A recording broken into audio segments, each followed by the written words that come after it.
Ispirazzjoni u esperimenti ma' Angel Gallia. Nilqakom għal programm ieħor Ispirazzjoni u Esperimenti u l-mistiedna tal-lum hija bravissima, ħatieħdu pjaċir ħafna tisimgħu dwarha Hollie Cassar, grazzi tal-li sibt il-ħin. Fil-ftit ħin li żmien li għandek hawn Malta fil-mument li qed nirrekordjaw il-programm, Hollie hija kantanta, kittiba tal-kanzunetti, mużiċista u attriċi fost l-oħrajn. Hemm lista sieħa ħatisimgħu pereżempju diversi strumenti, piano, saxophone, kitarra, drums, double bass, clarinet, accordion u ukulele. Inkredibbli, ingħatat it-Trinity College London Silver Medal għal pjanu lura fl-2004 kif ukoll fl-2006. Kienet nominata għal Outstanding Female Dance Performance fil-Latin UK Awards fl-2019. Fl-2024 din is-sena stess, din is-sena ma meta qed jixxandar dal-programm diġà qbiżna s-sena, Hollie ġiet eletta assoċjata tal-Akkademja Rjali tal-Mużika mill-Kumitat tal-Onuri. Is-ħubija tingħata lill-alumni tal-Akkademja li jiddistingu ruhom fil-professjoni tal-mużika u għamlu sinifikat bħala kontribut. Jiena nirringrazzjak ħafna tal-li sibt il-ħin. Iva, ħankunu qed naqilbu bejn l-Ingliż u l-Malti għaliex irridu napprezzaw li Hollie ila nofs ħajjita l-Ingilterra. 17 sena mela. Ġifieri nemmen ilu daqshekk żmien. Ekku, u napprezzaw ukoll il-lingwa Maltija tintuża ftit wisq biex jogħġobni ħafna l-lingwa, ma kważi qatt ma nitkellem bil-Malti. Ġo Londra kważi ħadd ma jitkellem bil-Malti. Mbagħad niġi hawnhekk u ngħid ma taf kif tgħid dik il-kelma. U ninsa kollox. Bl-eċitament teħelu. Eżatt. Mela, kif semmejna fl-2007 Hollie Cassar marret tgħix l-Ingilterra wara li rebħet konkors televiżiv tat-teatru mużikali dak iż-żmien kien jismu l-Isfida. U hemmhekk bdiet isek tirranka kontiġa ngħidu hekk għax jiena nafa bħala tifla lil Hollie, irrankata kienet, imma meta telet ta' 18-il sena ġiet rikonoxxuta u mejjuna b'din dan il-konkors u koll rebħet borza ta' studju ta' 3 snin biex titħarreġ ma' Bodywork Company Dance Studio of Cambridge, kont rebbieħa tal-premju għall-artist eċċellenti għat-teatru mużikali, komplejt fit-taħriġ ma' Royal Academy of Music, iffinanzjata mill-Malta Arts Scholarship u l-Fondazzjoni Jonathan Stubbs. Kemm importanti għal mużiċist bħalek, artista bħalek, dawn il-boros ta' studi? Jiddependi kif tkun il-familja, kemm għandek flus basikament, għax jiena ma stajtx immur nistudja daw il-korsijiet mingħajr lajnuna finanzjarja, you know what I mean? Like I wouldn't have been able to afford it. So having scholarship made it possible. Għax, you know, mux irħis biex tmur tistudja barra. Imma għal pajjiż għax inti xorta ħatibqa' ambaxxatriċi mużikali għal Malta, mela li investew fik u qed tagħtina unur bħal dak kif semmejt, għadna kemm semmejna ftit ta' ġifieri milli għamlet Hollie, ma kemm hu ta' unur meta aħna ninvestu f'artista bħalek li għalina bħala pajjiż qed tagħtina ġieħ qed issemmi l-Malta għaliex propju ismek biss biżejjed Hollie Cassar u żammejt il-Cassar. Mela. U dika ħadd identifikat mal-ewwel mal-get-go li inti Maltija. Eżatt, U onorati li żammejt.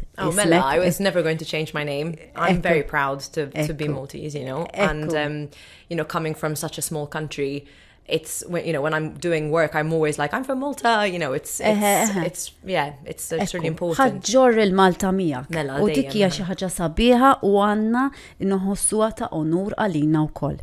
Issa inti attriċi, kantanta u żeffina stabbilita fejn ħadsem kemm il-darba fil-West End ta' Londra, jiġifieri qed insemmu l-peak ta' meta tissemmi attur meta taħdem West End il-qofol għal attur bħalek madwar l-Ingilterra wkoll f'diversi musical fosthom cabaret, jiġifieri qed insemmu l-kbar dawn, cabaret madwar l-Ingilterra, On Your Feet, Crazy for You, The Sessions, The Beatles at Abbey Road, The Ballad of Rudy, Hot Stuff, West Side Story, Fame, il-musical, jiġifieri qed insemmu famużi mad-dinja daw, international recognition u inti qed tagħmilhom l-Ingilterra.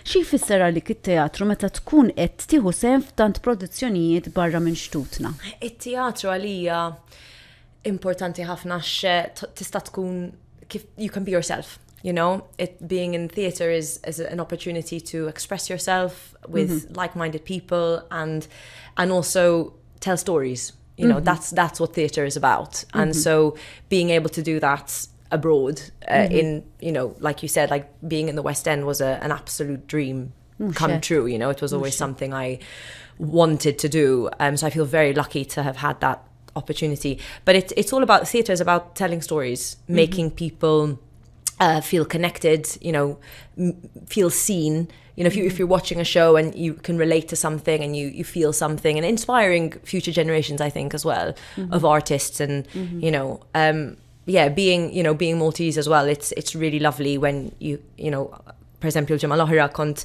mort nara show kien hemm xi ħadd li jirreċ għandhom naħseb 15-il sena u qalu li you know it's really inspiring to see someone you know from Malta. Inti wasaltu dejjem tista' tagħmel aktar imma tipo it's nice to it's a really lovely feeling and inti qed tispirhom daw iż-żgħażagħ li tilejn li jgħidu ara dik waslet. Għalhekk xi ħaġa sabiħa li nerġa' ndur lura tinvesti f'artisti bħalek. Eżatt, importanti ħafna, tipo l-arti minajra, tista' timmaġina tagħmel ġurnata mingħajr ma tisma' radio jew tara xi film, l-arti madwarek, eżatt, il-ħin kollu. U naħseb ħafna nies ma jindunawx kemm importanti. Ekku, neħdu għana for granted, is-sejjed, you know, and you need to fund young people to go and you know, train and experience, you know. Ekku, u fl-istess ħin inti tiġi lura u għadek kemm tajt fil-moment li qed nirrekordjaw għadek kemm tajt workshops, jiġifieri lura lil pajjiż xorta waħda qed tagħti.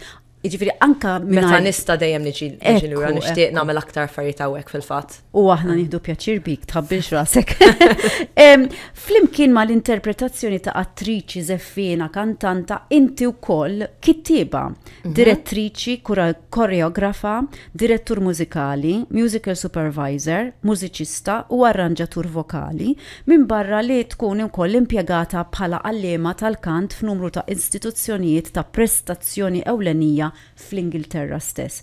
Qed nitkellmu ħafna affarijiet differenti, oqsma ta' kreattività kollha għandhom x'jaqsmu mat-teatru mużikali, imma jisek tittuża ħsieb differenti. Kif taqleb minn ħaġa l-oħra? $100 question di. Kwaw mistoqsija interessanti ħafna qatt ma tipo ħsibt tieqaf u taħseb just tagħmilha inti.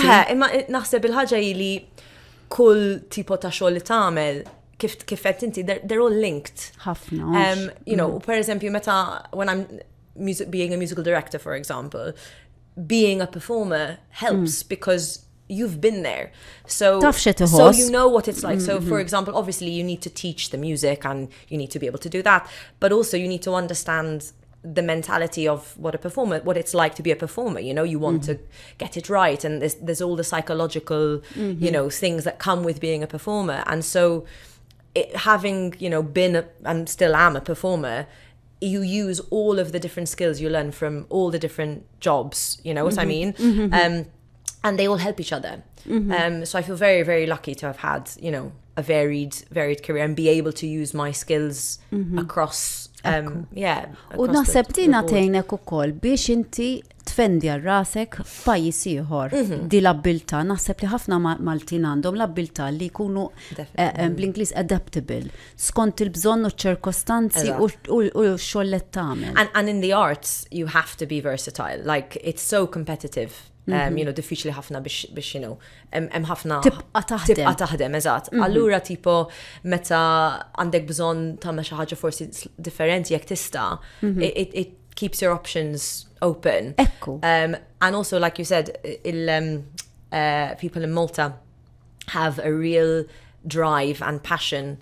Naħseb għax pajjiż żgħira tifhem u biex forsi rridu naħdmu. Eżatt, u tipo meta kon żgħira dejjem kelli dik il-mentalità li you know, talent, mux ma nemmenx fih, imma talent xi ħaġa żgħira naħseb. Trid taħdem u trid, you know, you have to believe in yourself and you have to keep learning. You can always learn more and, you know, open your mind and learn from people and give back to people and that's how you know, you grow and that's how you get better. Eżatt. Because if you're just like, no, this is this is what I do, that's it. Sawek nasali. Yeah, exactly. So, and the world and art is constantly changing. So it's a real privilege to be able to, grow and develop. Naħseb l-atteġġament tiegħek apparti work ethic eċċezzjonali li inti jgħinek tkun self-sustainable kif qed ngħidu tgħix barra minn Malta waħdek wara kollox, issa miż-żewġa wkoll, imma xorta waħda tfendi għal rasek. Da qed nitkellmu fuq mara fl-arti tgħix l-Ingilterra u taħdem kontinwament ilek 17-il sena biss. Jiġifieri dik hija self-sustaining mingħajr ma tajja lilek innifsek il-ħin kollu bl-Ingliż ngħidu you reinvent yourself. It's weird because it doesn't feel like you're reinventing yourself. It's like you have all these skills, but they're transferable. So like, like when I'm not performing or directing or writing, I will, I teach singing, which I absolutely love. And, you can, you essentially can help change people's lives and get them to the point that, that let them fulfill their dreams sort of thing. Well, help them because obviously they need to be the one doing the work. But so like teaching is something, thankfully, I really, really enjoy. And it's quite flexible because obviously, you can, when you're not performing, sometimes you'll do a job for, 10 months. And then you have 2 months where you're not doing a show. And then so you can teach in that time. And but it's all linked and connected. Definitely. U ara meta inti tkun hands-on f'show, kemm tista' tagħti ħiliet lill-istudenti tiegħek għax inti infatti infatti qed titla' fuq il-palk, infatti qiegħda hemm taffaċċja l-udjenza u l-affarijiet kollha li tgħaddi minnhom. Eżatt, l-esperjenza li jkollok tista' mbagħad titrasferija proset. U naħseb li tika hija xi ħaġa l-ewwel nies ġenerus min-naħa tiegħek, imma fl-istess ħin qed jgħinek kif qed semmejt diġà tikber inti stess. Ħanibda nsemmi, insomma, ma ħankompli nsemmi il-krediti kreattivi ta' Hollie Cassar li llum insertajnija Malta għax għadha ħataħrabilna fil-mument qed nirrekordjaw, imma llum insertajnika u vera napprezzaw li sibt il-ħin.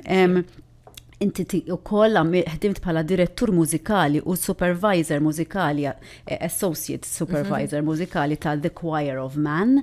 Dana kien it-tella West End, Art Center Melbourne, Tampa Trad Center, Niagara Avalon Theatre, Coventry Assembly Garden Festival, qed nsemmihomkom biex tapprezzaw ta' l-ammont ta' xogħol. Edinburgh Festival, Dago International Musical Festival, Norwegian Escape and Norwegian Encore, da qed nsemmu wieħed.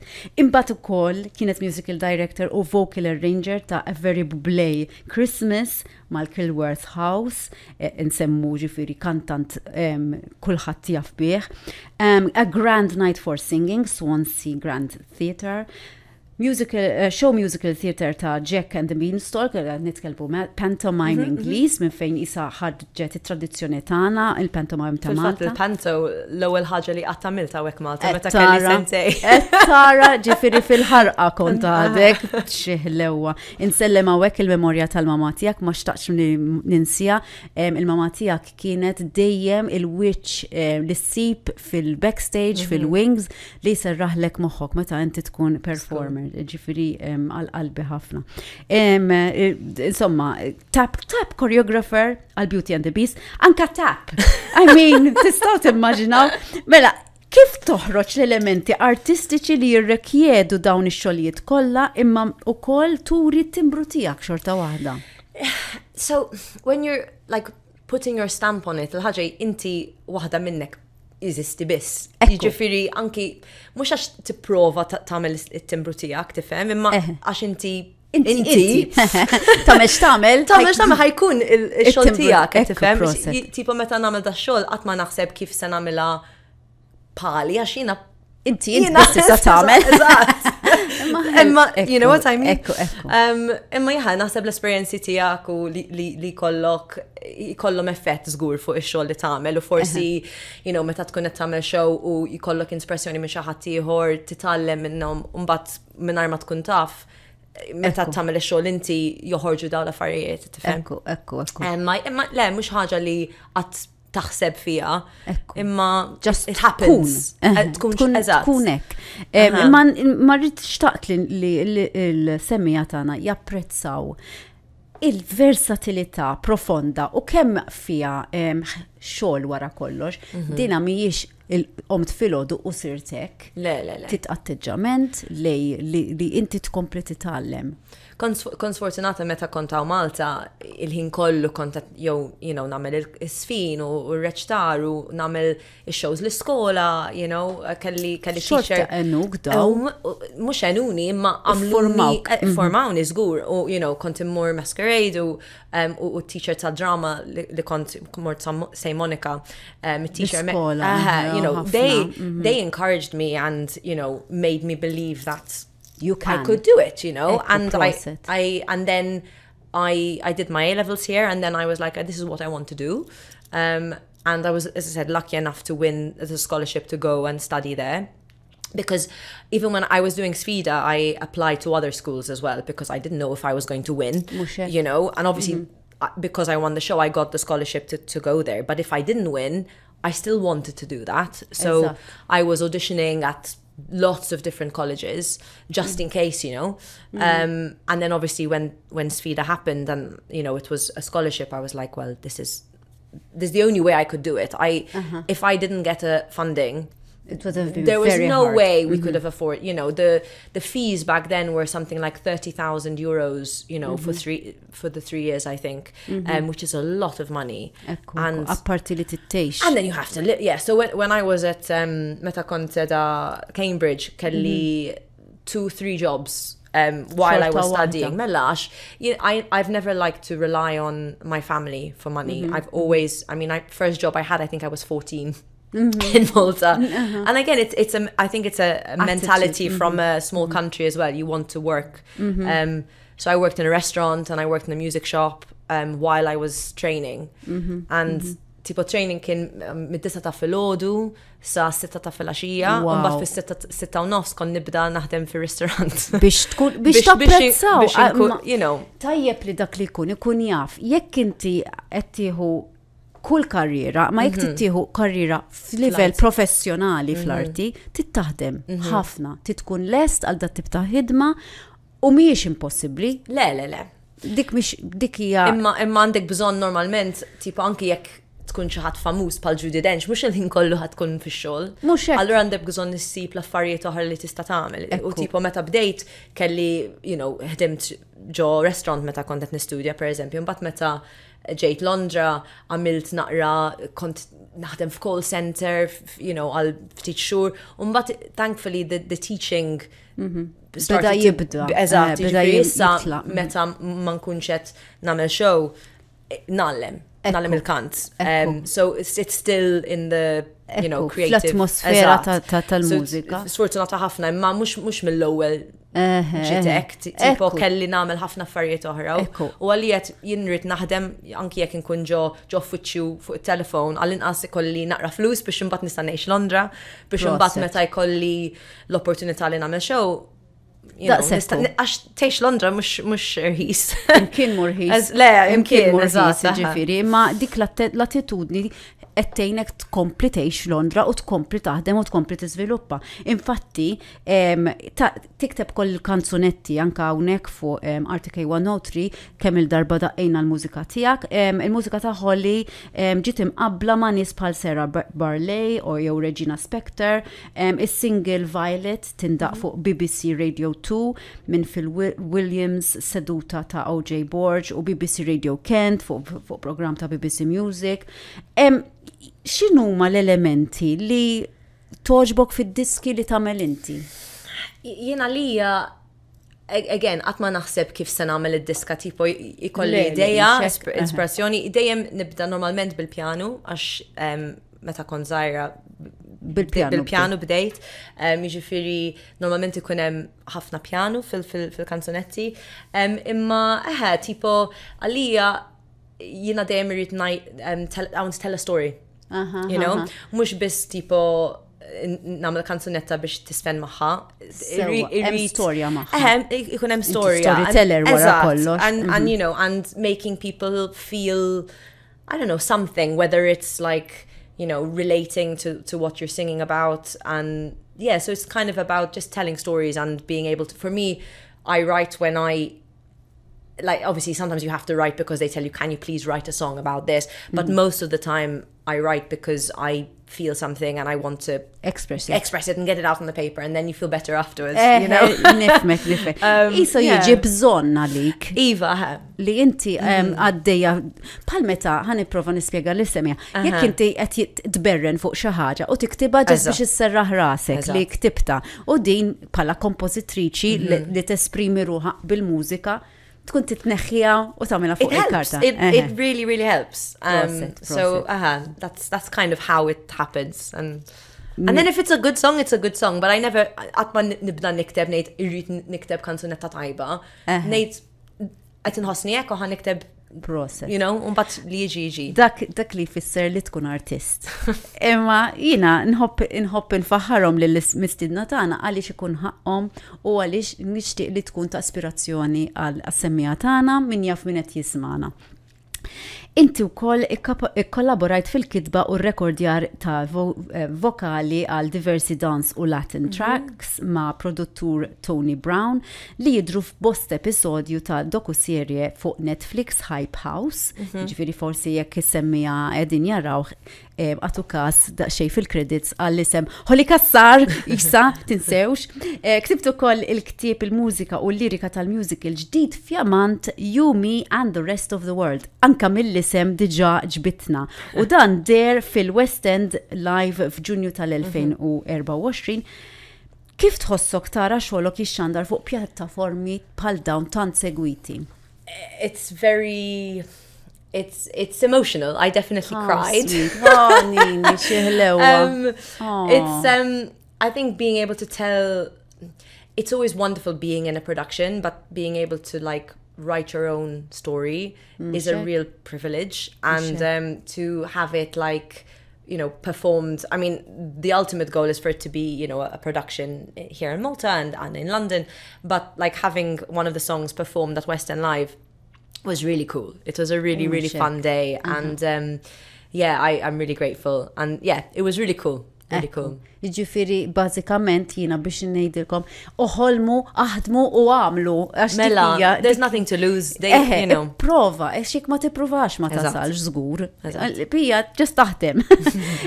Fil-moment tal-recording, stigni kif semmejna f'mument kwiet, qabel terġa taħrabilna l-Ingilterra, fej kontet tamil kif semmej diġa Hollie, workshop ta' riċerka u żvilupp, għadu kem sar għaw Malta, iffinanzjat mill-Arts Council Malta. L-aħħar ftit minuti ma tanġba għalna, xinu ma tiri li jmiss? Aħna issa qegħdin fl-2025, fej sejra? So, bil-musical tiegħi l-ewwel net naħseb ħanamel workshop ieħor biex you know, to refine, finish developing it. Meta tikteb musical, normalment idum between 10 and 15 years from it to start from, you know, page to stage. That's how long it usually takes. So I'm kind of, you know, that's something which is continuously developing. I'm hoping to, present that to some people in London, hopefully in the next year or two, to then hopefully have a production of it on somewhere. Nawgurawlek bil-qalb, ħankunu għawek cheering on. That's really sweet. But issa meta għax ħanat nirrekordjaw November we're still in 2024. Ekku, fil-moment tal-li rekordjar aħna qegħdin f'Ottubru ma issa tixxandar f'Jannar. Qed ngħidlek għax ħanibda rehearsals għal show. Ma mhux suppost ngħid bħalissa ma f'Jannar jkun diġà beda, jiġifieri nista' ngħid. Ħankun ġo musical Calamity Jane. ħafna segwew ħaw Malta. Doris Day. Ta' żmien, naħseb 1940s xi ħaġa. Sabiħ ħafna. So I start rehearsals in December, and then I go on tour with the show from January. So I will, when this recording is out, I'll already be in the show performing till October. Wow. So xirrikjedi, naf li ma baqalni xin, ma xirrikjedi meta titturja, ħana apprezzaw. Diffiċli ħafna, kull ġimma tkun post differenti, per eżempju, namlu ġimma ġo Manchester, mbatt immorru Edinburgh, mbatt immorru Plymouth, mbatt nkunu viċin Londra. Għandek bżon tiħu, you have to take care of yourself. You need to rest. Torqot ħafna. You know, you have to eat well.